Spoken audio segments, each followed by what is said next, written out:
បាទរុនសួស្តីបងប្អូនទាំងអស់គ្នាសូមស្វាគមន៍មកការវិភាគតម្លៃហាងឆេងមាសប្រចាំថ្ងៃសុក្រទី16ខែមករាឆ្នាំ2026យើងឃើញថាតម្លៃហាងឆេងមាសបច្ចុប្បន្ននេះគឺនៅក្នុងដំណើរ sideways ដដែលពលគឺវាបានបង្កើតចន្លោះជួញដូរខ្លីបាទអត់ទាន់បំបែករកទិសដៅថ្មីឃើញទេហើយក្នុងព្រឹកនេះយើងឃើញថាបើកផ្សារមកគឺមានការធ្លាក់ចុះថមថយតម្លៃប្រហែលជាជាង$10ក្នុងអោនបច្ចុប្បន្ននៅកម្រិត4606ហើយយើងមកមើលបច្ចេកទេសទាំងអស់គ្នាថាតើនៅក្នុងថ្ងៃនេះកម្រិតសំខាន់របស់វានៅត្រង់ណាខ្លះដែលយើងអាចធ្វើការទៀមទិញលក់បាទអញ្ចឹងសម្រាប់ហាងឆេងមាសនៅក្នុងថ្ងៃនេះគឺអត់ខុសពី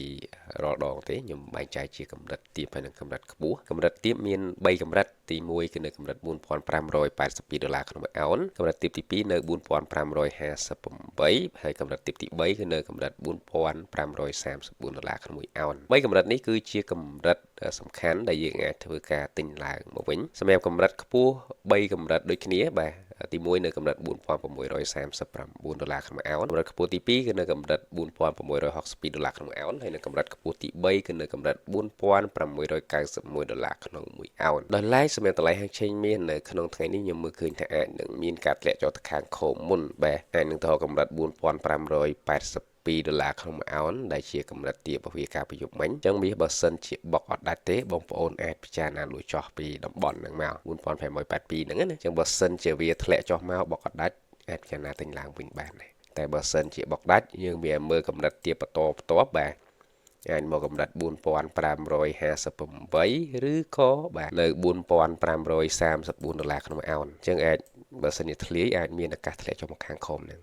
ប៉ុន្តែបើសិនជាអត់ធ្លាយដូចខ្ញុំបញ្ជាក់ជូនអញ្ចឹងបងប្អូនអាចពិចារណាធ្វើការទិញឡើងទៅលើវិញហើយកម្រិតដែលយើងអាចធ្វើការលក់ចុះបានបាទនៅកម្រិត$3639ក្នុងអោនចឹងឡើងមកដល់កម្រិតនេះបើសិនជាអត់មានការឡើងទៅបុកដាច់កម្រិតហ្នឹងទេអាចពិចារណាធ្វើការលក់ចុះមកវិញតែបើសិនជាបុកដាច់មាសហ្នឹងក៏មានឱកាសទៅលើបន្តដែរបាទអាចមានឱកាសទៅលើខ្លាំងណាតែបុកដាច់កម្រិតនិយាយទៅកម្រិតទី1នេះបាទមិនថា support ទី1ឬក៏ resistance ទី1ទេវាជាកម្រិតដែលសំខាន់កាលណាតែបុកដាច់ហ្នឹងមាសទៅទិសដៅថ្មីឯងហើយទិសដៅថ្មីដូចបងប្អូនបានដឹងឯង